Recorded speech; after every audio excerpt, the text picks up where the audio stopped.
And we are live. What is going on, ladies and gentlemen? Welcome back to Beyond the Nines. We've got a very special guest for you today. We've got Maz from the Seagulls Social previewing the upcoming game tomorrow against Brighton. First of all, Maz, how are you doing, mate? I'm all good, thank you very much. Thank you for having me on. And how are you? I'm not too bad, all things considered. Looking forward to the game actually tomorrow. I know we're in two different positions, kind of. We'll probably get onto the result previously as well, but we'll start off immediately with how Brighton are doing this season because there's a lot of hype around you. I'm going to be honest, and very high up the table. Even I know it's only 9 games in, but still, really cracking start to the season, isn't it?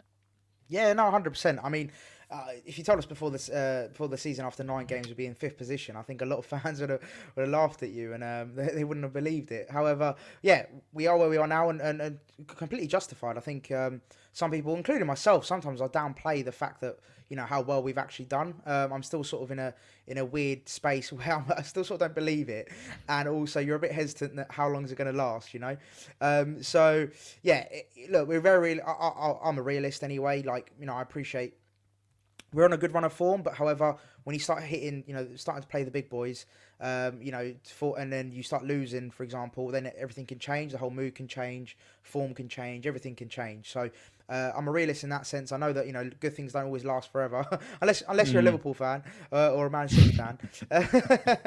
Then you buy your way forever. That's different. Yeah, but then obviously, look, I'm on a Leicester podcast, and you guys were the pinnacle of the underdog story. So if with all due respect, if you guys can do it, why can't Brighton? So yeah, anything can happen. However, yeah, it's been going really, really well. But now we've got you guys tomorrow, and then we've got Liverpool on the weekend as well. And we all know what Liverpool are like. So yeah, it should be interesting. See how things go. Yeah, it's going to be a very interesting one. Obviously, Liverpool are just absolute form of their lives at the moment. But in terms of obviously Leicester and the way you're doing, again, right there up there in terms of like the fifth position again. But that spot, obviously, from 15th yourself, then Tottenham, Man United, Everton, us, Arsenal, and it is quite tight in that group. But No, from 100%. what I've seen you play in terms of football wise, it has been some decent enough football. But for example, I watched the Man City game. It was good football, but it just seemed like what Potter wants to do in terms of his formation, his play, the players just don't seem like they're hitting them levels that they should be. Like, for example, you're going to go toe to toe with Man City, and it just you're trying, but their players are worth like 3 times the amount of yours. Do you see what I mean? Yeah. Yeah, no, definitely. It was a tough with Man City. The Man City game was a tad bit frustrating, just in the fact that when we went 1-0 down, I saw lots of gaps appearing, especially at the back. Our fullbacks were really too high, and there was just big gaps. And of course, without going too much into it, but of course the lack of Basuma as well, that's really hurt us the last couple of games. So it was evident after the first goal that there was lots of gaps, and then after half an hour we were 3-0 down, and it was like it's game over. And the only sort of the slight criticism I would have had of Potter, or it's not even a criticism, but just sort of observation, is once you see those big gaps, it's like, why don't you try and implement something, have a bit of a plan B in that sense. So yeah, I mean, look, you can't contest. Man City are just they're incredible. Like you said, they're a team full of superstars. They're worth, their defense I think is worth nearly 500 million just on its own or something crazy. So, yeah, you can't really compare against Man City. However, yeah, they did come out and pretty much blow us away in the first half an hour. They really sort of, yeah, did super well. But in the second half, we came out fighting. We showed a bit of spirit. Obviously, got a goal back, and then they scored as well. In the second half, it was a much more spirited sort of performance. And when we were on a game, I think we really can go, play against teams and really take it onto them. Obviously, Man City was a bit of a exception because usually we do quite well with attacking teams. We usually do quite well. It's the ones that sit back we struggle with, like the Burnleys and the Norwiches and the teams like that. With all due respect, they're the teams we struggle against. When it comes against Man City and Liverpool, so like last season we beat Man City, we beat Liverpool. We can sort of go toe to toe with these big clubs. It's just, yeah, the other day just wasn't our day. And I was actually, funny enough, I was on the Don Robbie show doing the live watch along. Yes, I saw. Yeah. Yeah, so that was painful. But less about that. And yeah. Well, it's again, congratulations for that. I mean, you've probably again. I was on it again at the beginning of the season when we did the FA against, ironically, against Man City for the Carabao Cup. Yeah, I was on there, and obviously a 1-0 win, and we were just like completely different position. But again, brilliant guy, and you go to that station, you go to that studio, and you're just like, yeah, this is very different to what we've got at home. Yeah, Do you know what I mean? You just got like a camera and a light, and I'm like, and a green yeah, screen. That's all I've got. And you see that setup. yeah. But again, Robbie's lovely, and the setup is amazing, isn't Yeah. it? No, it's brilliant. Yeah. It was a really good experience, and yeah, we had Expressions oozing as well as the host, so Oh, that he's was just yeah. yeah. He's a character to say the least.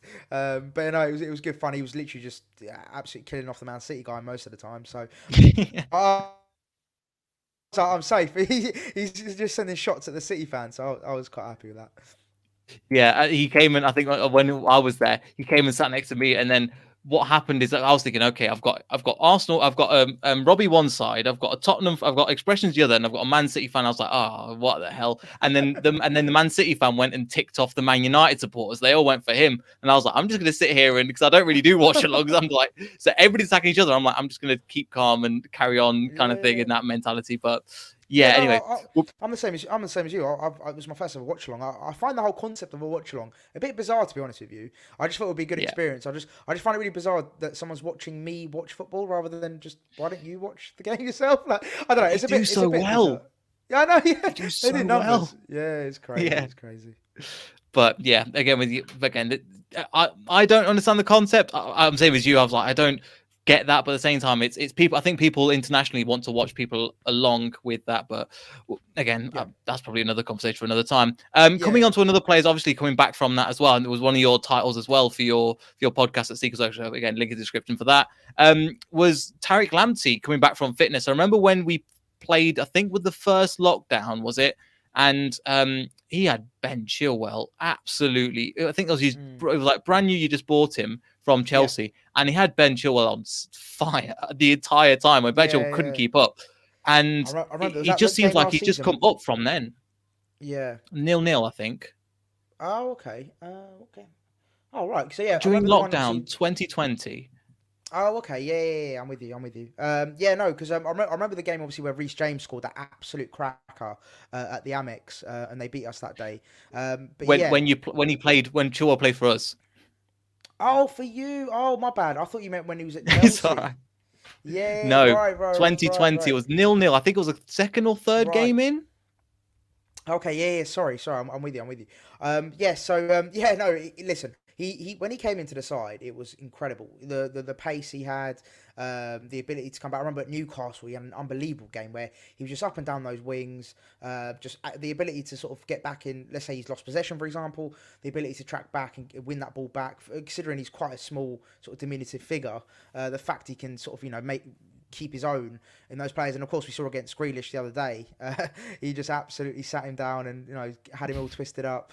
It was brilliant to see, and it was great to see. Our only concern, as on Seagulls Social that we spoke about, was that our only concern is will he keep his fitness up? We'll get another recurring injury with the hamstring, because obviously the hamstring with pacey players like that, they usually are quite prone to those muscular injuries, and Especially when so they're yeah, moving that at speed. exactly. So that was our only sort of worry with Lamptey. His ability is obviously not in question. He's for me, he's a future star. I think he'll be a top quality player. He just needs to obviously keep fit, keep playing. But yeah, he's a brilliant player, and hopefully we might see him against you boys tomorrow. Hopefully get him a start, get him a sort of 60 minutes or so, and get his minutes up and get him back to full fitness. Yeah, it will be interesting to see again because obviously he's coming back to full fitness. And just in terms of that, do you think, because I think last time we both changed pretty much the entire 11, it was the Mm. quarterfinals, last 16 or something like Yeah, that, and yeah. changed the entire six. I think both teams put on their second team. And again, we got a 90, I think it was 90, like 95th minute goal or something, which I mean, imagine Oh just hurt, but we were yeah, just celebrating that was no tomorrow. painful. But Yeah. it was a pretty even game for the majority of it, I think. Yeah, was that Iheanacho last minute, or was it? Yeah. Yeah, that was painful. No, it was a very even game, like you said. And I think tomorrow, you're right. I think that we're going to have a big rotation because the last 2 rounds we've had, I think it's 2 rounds. We played a second string, so Mhm. yeah, we played all the youngsters and the guys sort of like looking for fitness. So I think it'll be the same again tomorrow. Okay, so Potter's not really going for the cup. Like, is he not? He's not really interested in that. I mean, Do you know what? Potter's the kind of manager. He could spring a surprise tomorrow and play quite a relatively strong side. I've just seen the lineups for the Arsenal Leeds game just now, Yeah, which is it's being played at the strong. moment. It's they're both teams have put pretty. I think Leeds pretty much full strength apart from Rafinha and a couple of one other, and then Arsenal, with the exception of maybe Aubameyang and Lacazette, they're again Hmm. playing a pretty strong team. So yeah, you never know. Potter's that kind of manager who could just spring it on you guys tomorrow and just be like, right, I'm going to go with a pretty strong team and go for it. You never know. However, based on past 2 rounds and what we've seen so far, I feel like he will stick with the young guns and the up and coming players for tomorrow as well. But yeah, you never know. Yeah, fair enough. Again, I think for our side, there's probably going to be full. Well, with Brendan Rodgers, you never know. However, we're in Yeah. this. We're picking back up from the form, and Well, yeah, you the guys are really chances good. are, Yeah, you guys are doing really well at the moment. Like, I'll be honest. If it was a league game, I'd be quite worried. Like, as in worried because you're hmm, playing a full strength team. Yeah, you guys. I think you won 4 on the bounce now. Is it all comps? I believe, or even not. not lost in 4, Yeah, so it's a good sign. I mean, I think we've yeah. no, I think no 3 in a row. We've won 3 out of 3 wins in terms of Europa League as well. But we've shipped 1 goal and 6 goals in 3 games as well. Oh wow. Okay. So we are that Johnny Evans has helped at the back, but if you've got the play, I know you've not been that clinical at finishes. If you can get that sorted, because I know, well, you saw when we played you. I mean, we'll go back to the result to the Yeah. 2-1. In the first half, you were all over us. I think Cucurella was having us just on that left hand side, was having everything really Yeah, good he's as brilliant. well. He's brilliant. Yeah, great signing. Yeah, so we'll get onto him in a little bit. Evening to Doug, how you doing, mate? Good to see you. And evening to Ant as well. In my opinion, yeah, boy says we should start start a strong team, then we could take if we're in the comfortable position. I think it's 5 substitutions or 3? Do you know what? I have no I think idea. in the Carabao, I think it's 5. I think you might be right. I think it might be 5 Okay, in the okay, Carabao. so they Yeah, might be able to do that. However, and I I think think it's there's a straight certain to pens as well, right? Straight to penalties. must be. I think it Yeah, is. I'm hoping it's not extra time because no yeah. offense, I've never enjoyed extra time really. Nah, especially in the Carabao Internationally, Cup.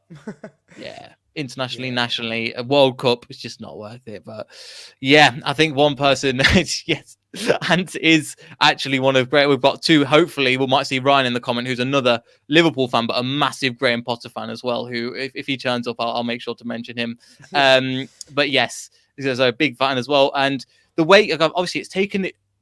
It seems like this season it started to click. I think last season, as we saw from like the 2-1 when we won there, Mm. the football was there, but the players weren't quite. It seems like you've upped the level and you're taking off at the moment. Is this kind of the form that you want to see continue? Because obviously you want to see continue, but do you think it's likely to continue? Because obviously there is a decent quality of football there, and a lot of other fans are taking notice of him and also the way you play.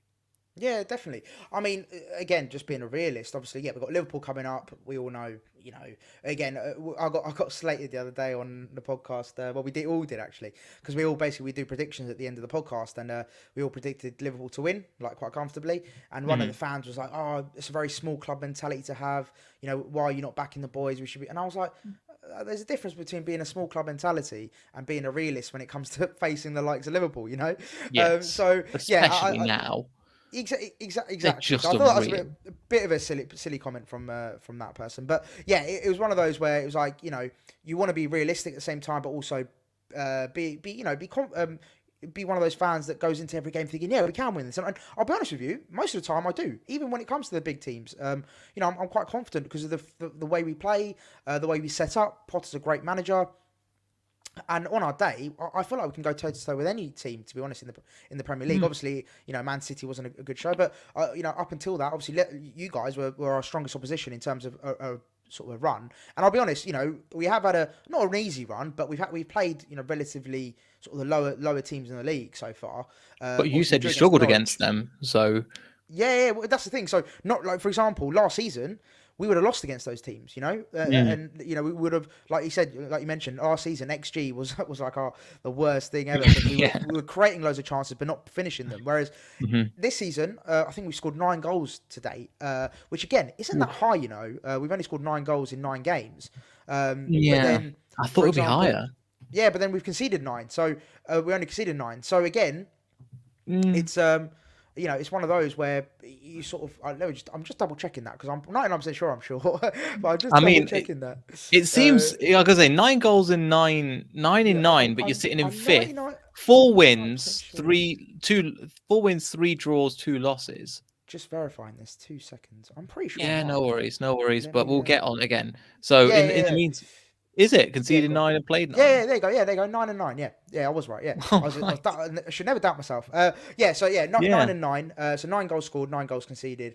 So yeah, it just shows that we're not shipping goals, but then we're not scoring as many either. So, they're very tight games against. Obviously, Man City was the biggest. So if we hadn't have got battered by City, we probably would have been sitting on about 5 goals conceded after 9 games. So, it just Jeez. shows we are defensively very solid.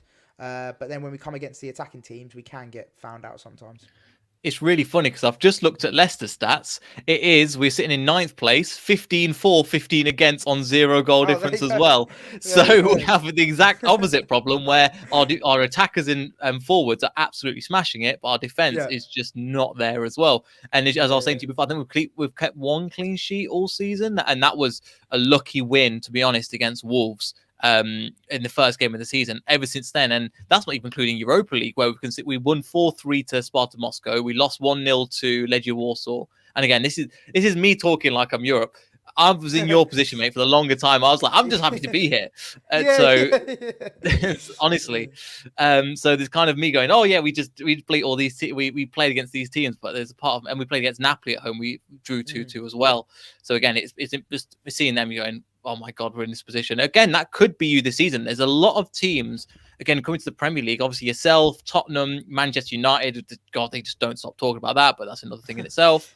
yeah, Arsenal, Everton, us, the Wolverhampton are just they've seemed to turn the season around on 13 points. yeah. That Massive. group, I've said it on other podcasts as well, in terms of like the likes of Brentford, Aston Villa, if they can sort it out, Watford, Crystal Palace. There's so many strong teams in the Premier League now, and going for that like before a mid-table side was like a Crystal Palace. Yeah. Now they're just, everybody is so solid. Mm. No, no, definitely. And that's, I think it just shows like the quality. Aside from, because funny enough, actually, I was having this debate with my team earlier. So I work in sports media, so Okay, cool. we literally talk about sports all the time, Like even in team meetings, we're talking about football. And we actually, funny enough, had this conversation. It's like the disparity between sort of the top clubs and the money involved in the Premier League as well is, Yeah. unfortunately for the likes of Norwich, for example, even though they get their payment, when you go through the playoffs on the Championship, obviously you get your big 100 million game, whatever it is, the 150 million, whatever. But most of the time, the clubs that come up, the disparity between the top six and the big six in terms of money is ridiculous. You just got to look at Man City. You got to look at even Newcastle now are going to be part of that conversation. But Yeah. a lot of the clubs don't have the money that these big clubs have, and so we are going to, it's a bit unfair in a sense, that some of these clubs just aren't able to compete just because they're not on the same financial level. And financial fair play came in, but nothing happened with that. It's sort of like a bit of a thing they introduced It's financial for fair fun. play for us, if that makes Yeah, sense. For the top yeah, boys, yeah, they can yeah. get away with it. They'll find loopholes It's or whatever. crazy. So yeah, but to answer your question, I think you do see a big gap between sort of the top clubs in the Premier League and the ones that sort of languishing in the bottom half, and I think you really see the disparity between the clubs, which is a shame, and I think it all boils down to essentially how much funding each club's got, Yeah. essentially. Yeah, essentially, and that's one of the reasons why, as much as I love our owners, the fact that we came up to the Premier, if we wouldn't have got into the Premier League, we would have been down the Championship and done for financial fair play, because we literally Yeah. just bought a lot of the time, and that's just us being realistic as well about where we've come from. Even though we're kind of the darlings of the Premier League, we do admit it at times, but it is No, what it is. definitely. I think actually that's a good funny point you make there, actually, because I think Leicester do get away with it a little bit, because obviously Newcastle have got a big brunt. They'd be like, oh, you're buying, you're buying success and all this kind of stuff. But I feel like Leicester, when you guys did get taken over, he had a lot of money. Like he's not by any stretch. He's a very wealthy guy. So the whole family's very wealthy. So yeah, I I mean, look, I think you guys sort of do get away a little bit because you're quite a lovable club. You know, I don't have any sort of ill. I think a lot of clubs sort of like Leicester, to be honest with you, just because what you did with winning the Premier League, you're that fairy tale story. And I think a lot of people have this good association with Leicester. So I feel like, yeah, you guys do get away with it a little bit, considering sort of the amount of money you guys have spent. But I mean, look, it's football nowadays. How are you going to, unfortunately, get successful without money, unfortunately? Yeah, I think again that was a while ago. I think we've changed our strategy now. Obviously, we're doing a similar thing to kind of sell a big player on, and that's actually what I'm going to come on to in a bit as well. Come on to literally my next point, which was the similarity between Ben White and Harry Maguire in terms of we were letting them go. You can pay the money, have the player, and we sold Ben White for 8 million. What's your thoughts on Ben White and the whole situation there? Oh, it's funny because it was at the beginning of the season. Everyone was like, "Oh, you've lost your best centre back. You're going to go down. You're going to get relegated." But if you're a Brighton fan and you watch Brighton sort of game in, not even every game, but if you watch the majority of the season last season, you would have seen Ben White was genuinely, and I'm not even just saying this because he's left. He was genuinely our third best centre back. So Lewis Dunk was better. Adam Webster was better. So he's generally our third best centre back. However, that's not to say his ceiling isn't higher than those players, because he is. Yeah. You know, he has got the higher ceiling. He's younger. He's more agile. He's great at taking the ball forward. He's got so many attributes that are brilliant. However, last season, if you're going to base it on that, he was our third best centre back. So the fact we got 50 million for him, most Brighton fans were buzzing with it. To be honest with you, we were like, yeah, take it. 50 million, great. He was great. He was good. But he wasn't like any better than Dunk or any better than Webster at the time. So yeah, it was a funny one. Obviously, I didn't want to lose him, but for 50 million, yeah, I was like, I'll pack your bags for you, mate. You can go. You know what? It's really funny you say that because we thought exactly the same about Harry Maguire. Obviously, there was a lot of hype around him after the Euros. Obviously, he did really good performance. The season afterwards, he didn't get his move to Man United, and he did down tools a little bit. Our best centre back was Johnny Evans. But again, when there's a certain narrative that comes around certain English players specifically, where Ben White is one of them. Well, there's an English tax. It's a fact. Funny enough, again, I was talking about this the other day. There is an English tax, and I'm not hearing anything about it because we were talking about Dele Alli, and someone said, you can get 30 million for Dele Alli. Facts, like with English tax, he's not worth 30 million, but you can get 30 million for him because he's English. He's 25, plays for Tottenham. You can get that. But he was like, no way. I was like, you got to add at least 10, 20 million on to an English player because that's just what you can demand nowadays with it. I call it the English tax. So yeah, I think Ben White was probably worth 30, 40 tops, but then obviously you got to top up the English tax and you get to 50 million. But Harry Maguire, a fair play to you boys. You've absolutely pulled their pants down because he is bang average. I'm not. He was great for you guys, but I think at Manchester United he's had maybe 5 good games, a handful of good games, and I feel like you've definitely come out the better end of that deal. Well, same with you and Ben White as well. Obviously, I think he brought back Duffy as well, and it's like I thought, what the hell's happening there? And then it's just. I know he didn't play in the last match, but it seems to have clicked otherwise. No, 100%. Like the fact, fair play to Duffy. Like, I don't know if you're aware, but like he had a lot of issues off the pitch as well as on it. When he was at Celtic, he went on loan there, and he had a terrible time. His dad passed away. He was out of form with Celtic. Basically, just he was in a world of trouble in that sense, and he didn't have a good time. And he came back last year. Yeah. He was really bad, and the fans got on his back with Celtic and etc. So when he came back, we were a bit like, oh god, we got like this is not good kind of thing. We swapped out Ben White for Shane Duffy, but massive credit to him. He's come on like he's been incredible. He's been fantastic. Scored I think 2 or 3 goals in the league already.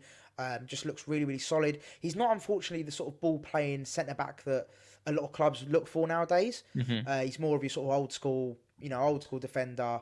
Get stuck in. He's not scared of going for the ball. He's just your old-fashioned, great sort of centre-back in that sense. But yeah, he's been brilliant. We couldn't ask for anything better, considering he's come back to sort of slot in for Ben White, really. Yeah, fair enough. I mean, that's pretty good. Again, because we've had the same issue with kind of looking at players like Johnny Evans and stuff, and a lot of people on the face of it, we've seen that people have gone, oh, he's all right. He's just an all right player. But when he comes out the side for us, our defense fell apart, as you found out in the first half when we played you guys as well. But one thing we have to talk about is the VAR in that game. I'm normally quite level-headed. That one after the game, I was absolutely fuming. I think obviously the penalty that I stand by wasn't a penalty because Vestergaard was pulling him down. The 2 offside goals, yes, the first one, but the second one, it was we were all just absolutely a Leicester side. But was it the same? Was it kind of for your guys? Because I remember in the second half, they've really, apart from the goal, didn't really create any other chances. Do you feel like, bloody hell, we got away with one there? Yeah, I mean, look, it was it was a game where we were sort of, we were a little bit lucky. I'm not going to lie to you. I'm trying to play the Brighton card in quite well. But yeah, no, look, it was one of those games where, like you said, VAR was involved a lot. But I remember, was it one of them was definitely offside with it? It was not all Brighton, Barnes. Was it Barnes? Was standing in front of the keeper. Yeah, it was for both goals, wasn't it, Barnes? Pretty sure. Well, he was standing in front of the keeper for one, which I was like, okay. And the second one, he wasn't near, but it's still, because even Sanchez didn't go after him. And then VAR called that, and we were out again. I was throwing everything everywhere. I was absolutely fuming at that one. I'm not gonna lie. Look, I can't sort of shy away from it. It was sort of a little. There was obviously elements of luck, but I feel like sometimes, you just ride it. Yeah, exactly. I'm sure you've had games in the past where VAR's worked in your favour.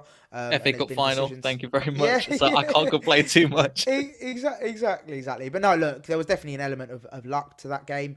And yeah, look, you guys, when Vardy scored that goal to make it 2-1, I was a bit nervous, I'm not going to lie, because it was all you after that.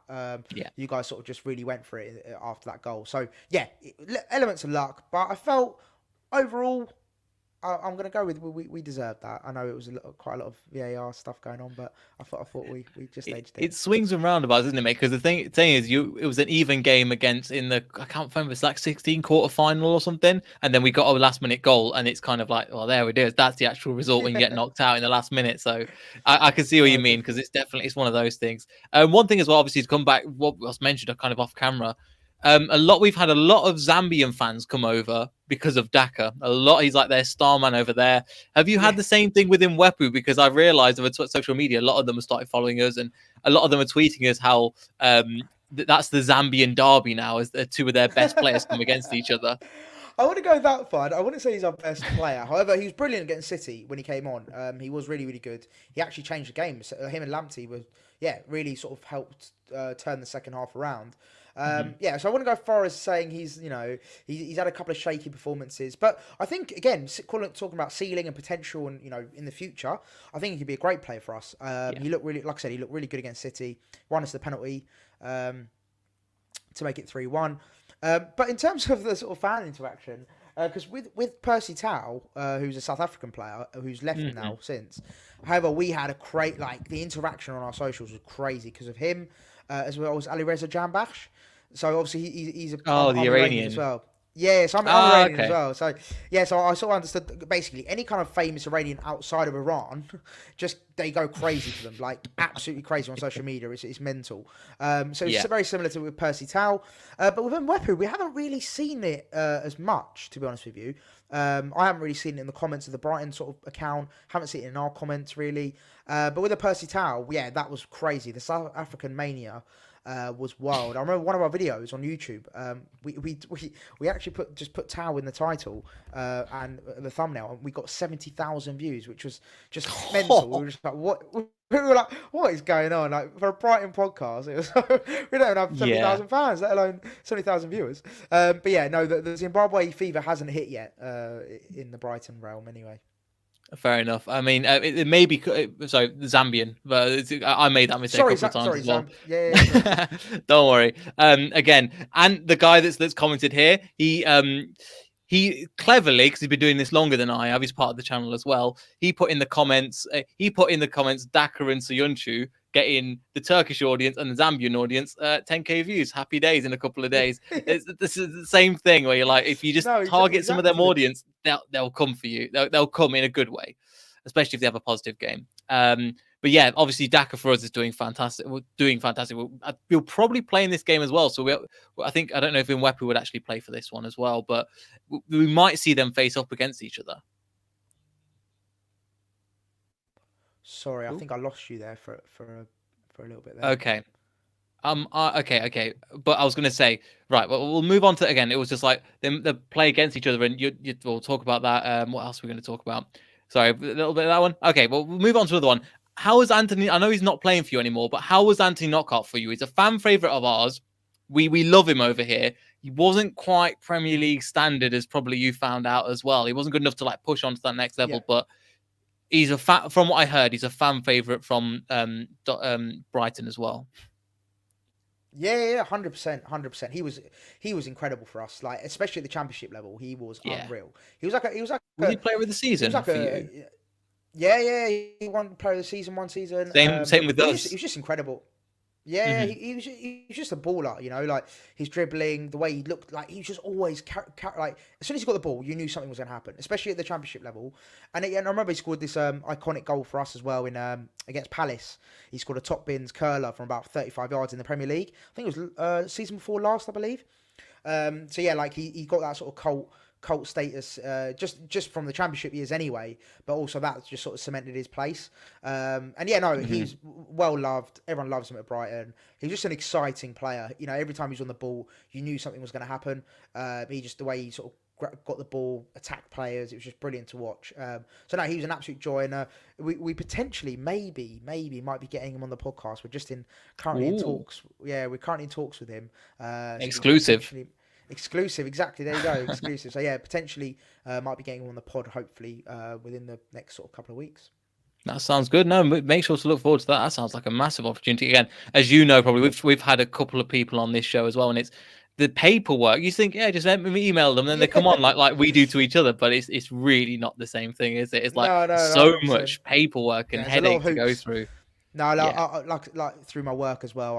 I know that just way too well. Like the amount of times we've had people approach us with talent, and it's like, oh, do you want this person? Do you want that person? We're like, yeah, cool. And then, but they're like, well, you got to do this, this, and this. Or you want a lot of this as well. Yeah, or exactly that, exactly that. We've tried, but yeah, we'll see what we can do our end again. But that's the advantage of coming from a smaller club compared to like a conglomerate as well. You are more likely to get these people on just because you're a fan channel. Like, yeah, I like the fans, and I don't think I've never had a real bad experience with a Brighton fan. Probably, so we kind of have like I think we're both known as kind of a likable fan base as well. And I think even in the ground, people 100%. Like Ethan's put in. I think as Ethan was at the 2-1 game as well. He's a nice ground. It is just a nice ground and a nice atmosphere as well in the Amex. No, definitely. I think we sort of pride ourselves really just not to be knobheads, really. Like, we just pride ourselves to be quite nice fans, I believe. I don't think we sort of rile people up. And I feel like because obviously we've only been in the Premier League for what, 4 years now? Four and a bit years, I think it is. I think we came up in 2017. Yeah, so I think it's our 4th season now. So yeah, I feel like we're still kind of relatively new in this sort of like Premier League space. In terms of we're 2014, mate, so we're not that far behind. Exactly. So yeah, I feel like we're sort of similar in terms of stature, and obviously you guys have won the league, nicest sausage rolls in the league. What's it called? What's their name? Not Piglet's Pantry. It's something.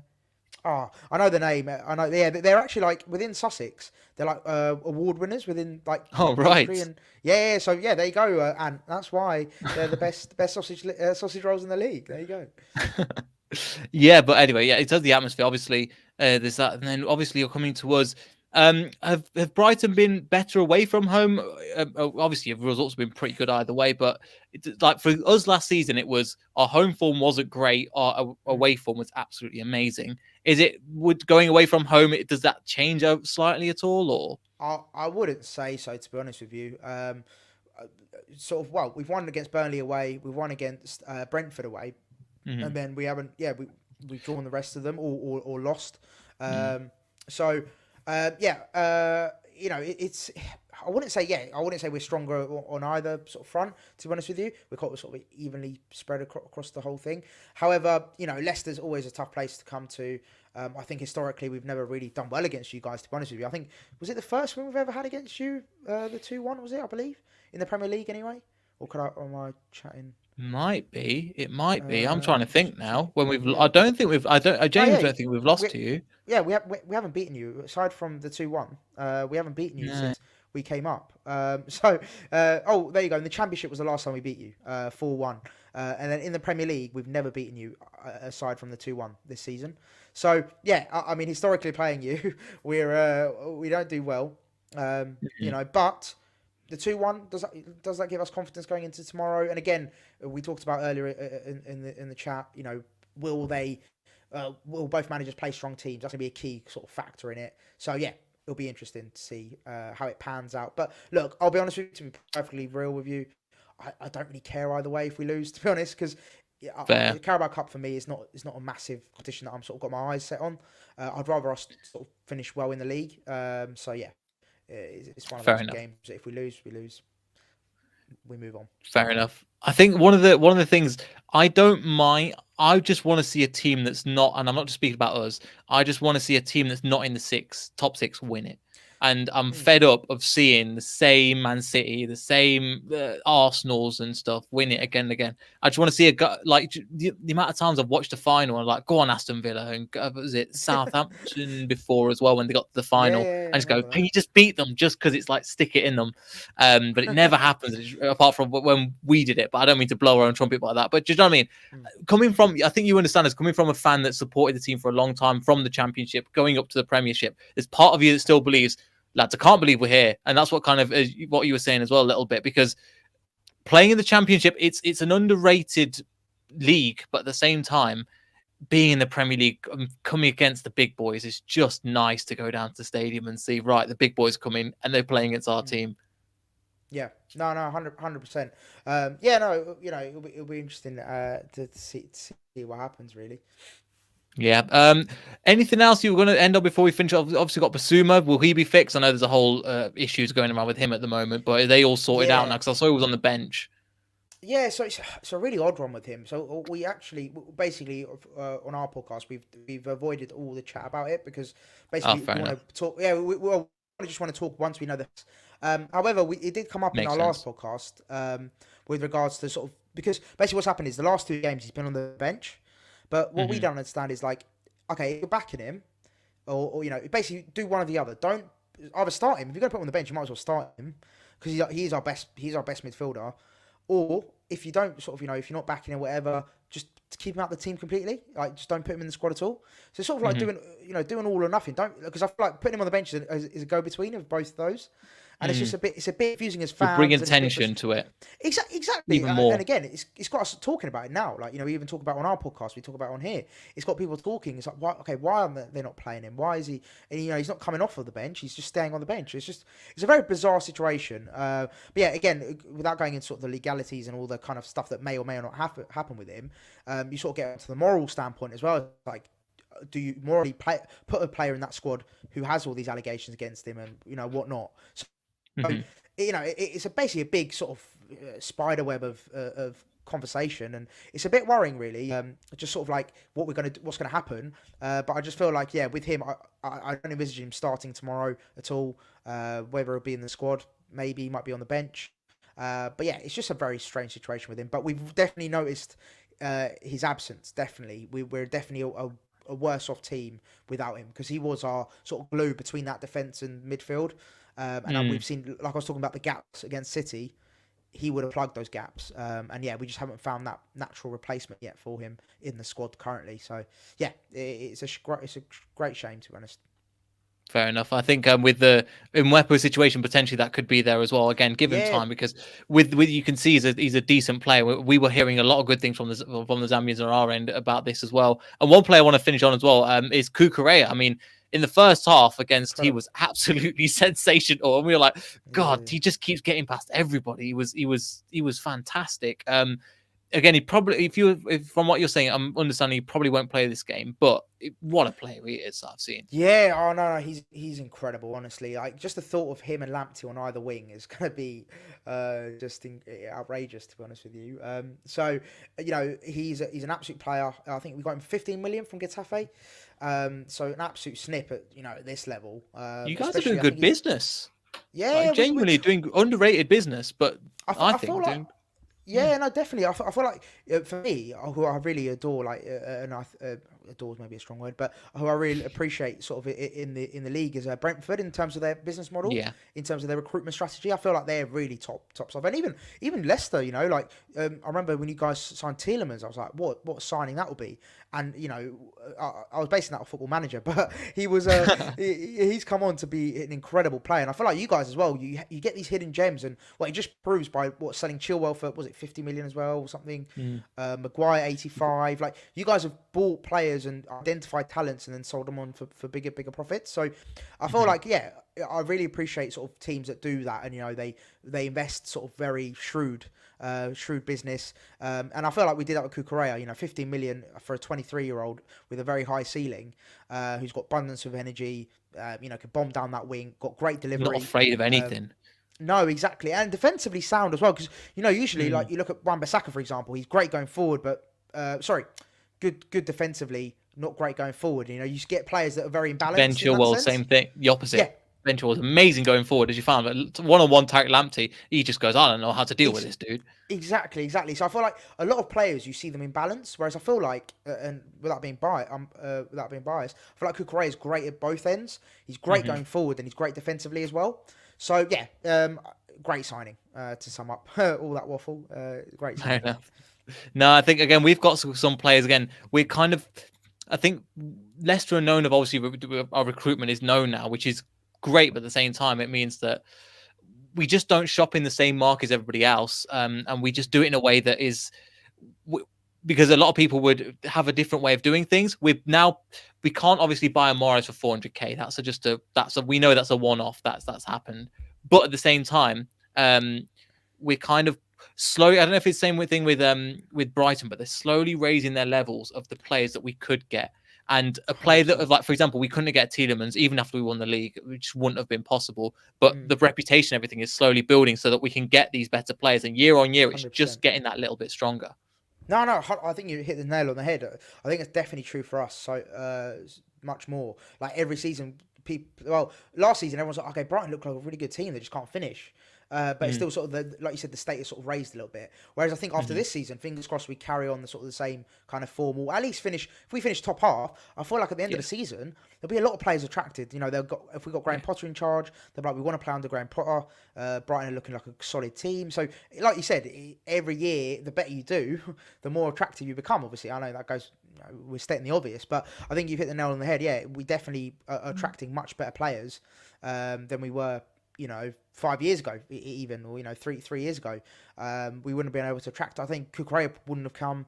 You look at the other players that we've signed, you know, in those windows. Like Ben White probably would have, when he came back from Leeds, he probably wouldn't have stayed at Brighton for that last season. He would have left. So definitely, I think you're right in that sense.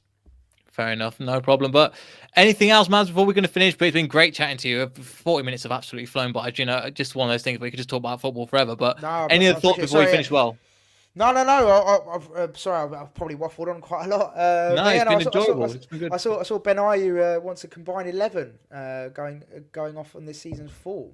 And yeah, actually, see, oh my God. I mean, our season's form. I'm happy to do one if you are, quickly. Oh. Am I back? Oh yeah, you're back. Yeah. Am I here at all?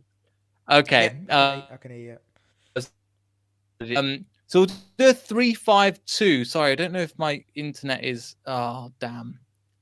It's having a mess. I can hear you. Yeah, I can hear you. Okay. I'll keep an eye on the stream. Okay. So if we go to a back three, I think Kasper Schmeichel versus Sanchez. I think it's kind of obvious that Kasper Schmeichel will take that, right? Or are you going to make a case? Obvious. However, no. I'll definitely give you Kasper Schmeichel, especially after his Sanchez's bit of a howler for the first goal the other day.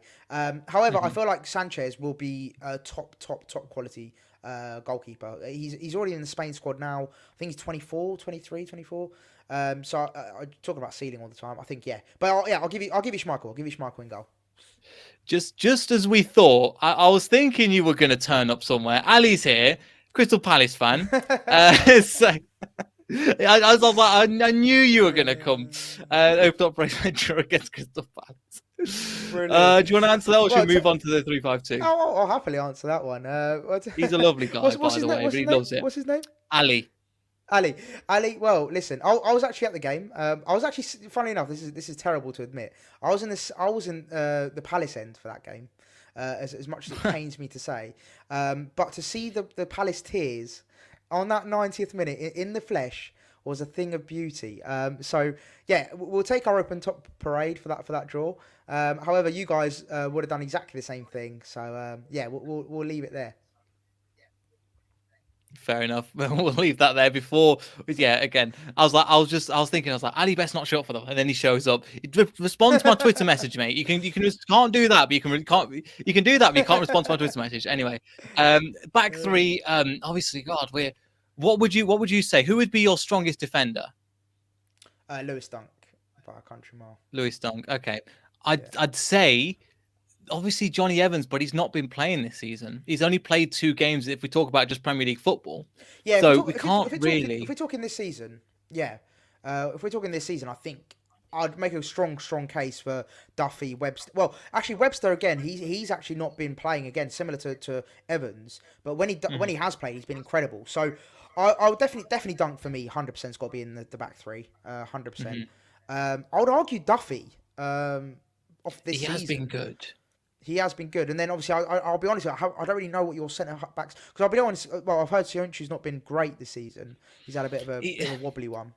It's one of those things where Johnny Evans is our rock. He's our stability. He tells, if you go down to the game, he's one of the players. If you watch him, you go, this guy's class. But if you watch him on Match of the Day highlights, you don't see how, probably same as Shane Duffy, how good of an actual player he is. So you go for, if you talk about that middle position and how good he is, you take him away and Sionchu's form drops, and there's no reason.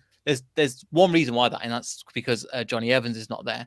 So looking at kind of that, and Sionchu, he's the potential, which you're saying, is so high, but when he's playing, when he's not playing with Evans, his form drops. So again, I would, Ant's put in the comments kind of Amate, who has been really good for us as well. I mean, he has dropped the ball a couple of times, but in the back three, he works fantastically. So I'd say Dunk, I'd say instead take out Evans and put Amate. Well, I'd have one. Probably Amate has been our strongest centre back, which is not saying much, to be honest, over the majority of the games. But would you say that? But say probably Duffy, Dunk, and Amate. I know that's probably not going to happen if them three work as a three, because that's got zero pace to it. But I'd say that, of course, no. I think if we go on paper, as in how well players are playing right now in the current season, obviously we're taking away the fact that if all players were fit, obviously it'll be a completely different story. But yeah, based on this season, I'm happy with those three at the back, 3 centre halves. And then fullbacks, I'll give you Castagna. I've seen Castagna already in the chat. Definitely, I think he's because Lamptey's not played.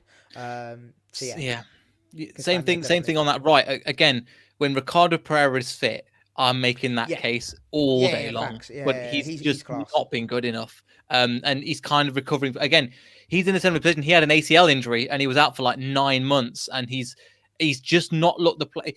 I'm not saying he's not looked this player since. We've seen spurts of it, and it's been really exciting. He's still got 2 assists this season. He's been fantastic, both defensively and attacking wise. But I have to give it to Cucurella and Castagna. I think that works as wing backs. Yeah, and we've spoken about Cucurella, so doesn't need to go too much into depth. And then was it 3-5-2? Because that's how you play as well, right? 2 strikers. Yeah. So then what? 3 in the middle. What are we going for? 3 in the middle.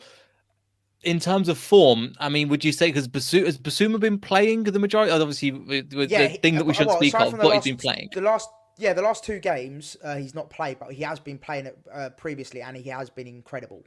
So I would make a case for Basuma, but obviously, Tielemans. You've got to put Tielemans in there. And even, Maddison's not really played that much though, has he? Or am I wrong? Maddison's been really off form for a few months. He's coming back into form at the moment, but we're talking about Maddison, and we know, again, it's a lot. It's been a story of our season where we've got lots of players at potential that aren't performing to that potential.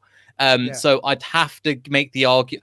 I think I would, Ndidi, again, on his day, is fantastic, and he has been saving us a lot, but I think I'll give you, if you take Basuma, I think Basuma and Tillemans work perfectly as a pivot, Yeah, 100%. and that would Yeah, work.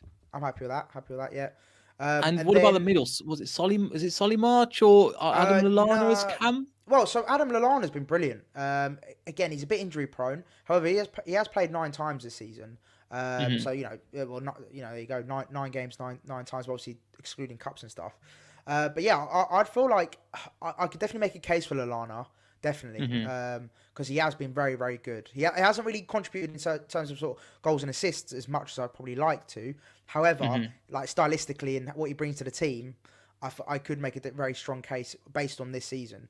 But yeah, I'd rather sort of sacrifice the Lana for Trossard because I feel like Trossard's got to be in there Oh for yeah, me. Trossard's been great. Trossard's been brilliant all Mm-hmm. season. So for me, Trossard's got to be in there no matter how we sort of fit him in. He's got to be in there, and I'll give you Vardy obviously over Mope. So Yeah. I'm happy to do a Vardy and Trossard front two. Yeah, Um, sounds good. And what about yeah. the other one? Because Iheanacho, I have to make the case for Iheanacho. Who's the other person, your other So I striker? think Danny so. We have Welbeck. he's injured. I Okay. wouldn't make a case for him. But yeah, so Neil Mope obviously scored 4 goals this season, which is not bad so far. Mhm. But yeah, he does miss the odd chance, and he's still not the finished article in my opinion. So Ian He's been Acho, I'm with you happy for a to. while as well, from Brentford as well, as we were saying earlier. Yeah, no, he's honestly this season he's been brilliant. Last season he was a bit poor. He missed a lot of chances, but this season, I'll make a case for him. However, obviously, yeah, he's not on sort of Vardy's level, or probably not Ian Acho's, to be honest. I'm not sure if my internet is cutting out. I'm always biased for somebody that's called Neil as well, but I can't make the case for that at the moment because Yeah, no, that's it's cool. just not.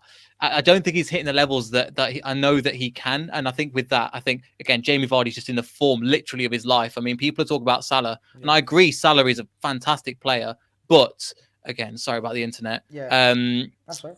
but at the same time, Salah. Jamie Vardy until recently was keeping up with him, and he only came off of 45 minutes. But yeah, the other Mm. player is that second striker. So who's that for your option? Well, so do you know what I reckon we should do? I reckon play Trossard in the 10, just in the hole, and then we'll play Yeah, Ian Acho Vardy up top. I think that would work. That would be a pretty Yeah, good team, though. Apart from the that's a back line, very because that would get destroyed against pace. yeah pace wise, yeah, they get absolutely. But then Cucurella and who's the right back we got going for? Castagna. Castagna. I mean, they're pacey players, so they might be able to think. But yeah, no, I think that's a very strong lineup. So there you go. As I I've think combined that is a 11. good. Yeah, I think that's a pretty good Yeah. team. But yeah, again, Maz's been perfect. Thank you for chatting with me. It's been an absolute No pleasure. worries. Again, all of his No, I links and appreciate it. everything to his Twitter and Instagram and Seagulls Social all down below. But yeah, feel free to plug yourself as well, Maz, and hopefully you get I forgot is it Percy Tau you getting on the show recently? Anthony Knockaert. A We're gonna try and get. knockout. Oh, brilliant! Yeah, Now I'll yeah, try and if it's live, I'll try and tune in and give you some questions for that yeah. because No. Yeah, I'll let you know about it. I think it's all we can get. But yeah, no. Whoever's watching, yeah, follow Seagulls Social if you're interested in any sort of Brighton related podcast stuff. We also have an Instagram page, all the same at Seagulls Social, Instagram, Twitter, not Facebook. And then yeah, follow my social as well Apple at Maz Podcasts and Mezadeh. Spotify. I took that from your description and just linked it below Yeah, as well. yeah. So yeah, we're on all platforms. So YouTube, Apple, and Spotify. So you can listen to us or watch us, whatever you prefer. Yeah, whatever's easier. Sounds good. Yeah, but yeah, thank you for joining. Yeah, Maz. Oh my god, it's been a long day of lots of talking today. Anyway, No worries. enjoyed the video. Make sure to subscribe, all that good stuff. We'll see everybody in the Cheers.